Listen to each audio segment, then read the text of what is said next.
ওরে তো সকাল সকাল ঘুম থেকে ওইটাই কইছি চা দাও, চা খামু। পরে চা আর মুড়ি লয়ে বয়ে পড়ছি, কারণ চা না খেলে আমার ভাল লাগে না। আমি একটা টি লাভার, টি খাইতে আমার খুব ভাল লাগে। যত দিবেন তত খামু, কিন্তু আমার টি খাইতে হইব। তো এই দেখেন আমার মাইয়ারা কেমনে চা খাইতেছে বাড়িতে লইয়া, তার দাদা গো মতো বইয়া খাইতেছে। আমার মেজো মেয়ে, যে বড় মেয়ে, দাঁত ফুকলা, দাঁত নাই সামনে। দেখেন এটা আমার বউর মগ, আমার বউ খাইতেছিল। তো আমি দেখেন কি চুমুক দিতেছি আর বলতেছি ওয়াও, অসাধারণ চা বানাইছো। চায়ে যে সেন্ট হয়েছে। আর তারপর গেছিলাম এলো কাপড় ধুইতে। দেখেন বউ থাকতে আমার কাপড় ধুইতে হয়। বউ কয় আজকে আমার ভাল লাগতেছে না, তুমি একটু ধুইয়া দাও। আমি বলছি ঠিক আছে তাহলে দাও, ধুইয়া দেই। পরে ভাই গায়ের যত শক্তি আছিল, জিদ আছিল, বউ মনে করে এটা ধুইতাছি। পরে আর কি করুম কন, এই যে আমার আন্ডারওয়্যার। তো এই যে ধুইতাছিলাম, এই যে আশ্রাইতাছি। বউ তো কয় হ্যাঁ বুঝছি আজকে জিতে কইরা এমনি টানতাছো না। তো কইতাছিলাম যে না, আমি এমনি সুন্দর করে যাতে ময়লাগুলা বাইরে যায় কাপড়, এই জন্য এমনি যাইতে যাইতে ধুইতাছি। আমি তোমার উপরে রাগ করে রাখি ধুইতে পারি? বউ কয় হ বুঝছি বুঝছি, তুমি কাজ করো, দেখি আমি ভিডিও করি। পরে কি এই যে প্যান্টগুলা লইতাছিলাম, প্যান্টগুলো আশ্রাইতেছিলাম। মনে করেন গায়ের যত জোর আছিল, মনে করেন জিদ আছিল, ক্ষোভ আছিল, সব দিয়া ধুইতাছি।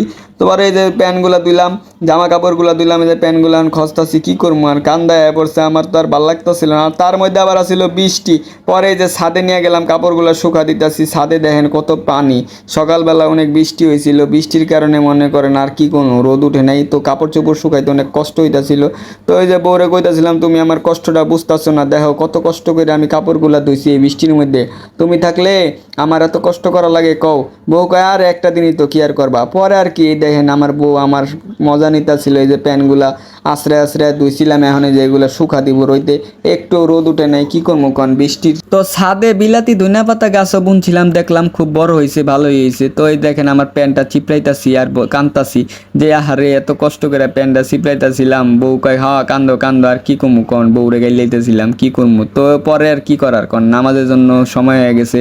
তো এই যে নামাজের জন্য রেডি হইতেছি, বড় মেয়ে পিছন থেকে এসে ধরে ধরে ঘুরতে যাব। পরে আমি কইছি আজকে তো বৃষ্টি, আজকে নিতে পারবো না। পরে দেখেন চিরুনিদের চুল চুল আশ্রাইতেছি, পরিপাটি হইতেছি নামাজে যাওয়ার জন্য।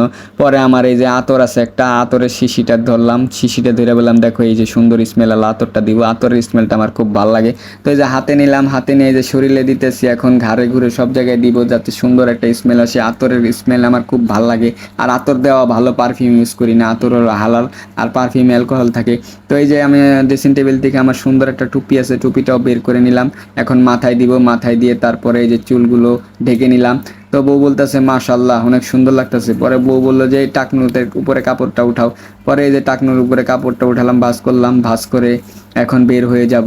বাইরে বৃষ্টি হইতেছে, তার জন্য যে বউকে একটা স্যালুট দিলাম, স্যালুট দিয়ে বললাম ঠিক আছে যাইতাছি যাও। পরে বউকে সালাম দিয়ে যে ঘর থেকে বের হয়ে গেলাম।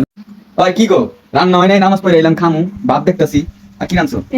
ও মুরগির পায়া, সেই স্বাদ। আপনাকে বিখ্যাত খাবার। হ্যাঁ এটা হলো মজাদার খাবার, পাট শাকের ডাল। এটা বাবুর বাবু। এটা বাবু। গাইস সকাল থেকে বাইরে প্রচন্ড বৃষ্টি হচ্ছে, এই জন্য সকালে থেকে ঘরের যে অবস্থা, এই ঘরের অবস্থা আপনাদের আমি দেখাচ্ছি। গাইস দেখেন আমার ঘরটা কি বানাইছে। এই ঘরে মানুষ থাকে, এগুলা কই দিমু তোর মাথায়? কি করব মাথায় দিতে হবে, কিছু করার নাই, ছাদে দিয়ে আসলাম। এজন্য এমনি পাকনা মেলো, এমনি করে তারপর আমি শুকা দেই। হ্যাঁ খাইছিলাম কথা। তো অবশেষে বউয়ে খাউন দিতাছে। খাউন জুটলো তাইলে কপালে, যে খাউন বাইরে দিতাছে। এই দেখ গরিবের খানা পিনা, গরিবের খানা আর কি হয়।